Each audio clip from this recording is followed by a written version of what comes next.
This week is our week of encounter. I don't know the stage the enemy have kept you. I don't know where you have been stagnated. This week I speak over your life. You shall encounter God in the name of Jesus.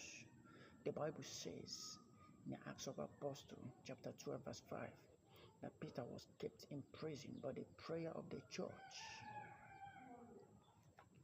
The prayer of agreement, the prayer the church made that saved Peter, that released Peter. And I speak to someone this morning in the name that is above every other name this week, wherever the enemy have kept you for destruction, in the name of Jesus Christ, I speak your release in the name of Jesus.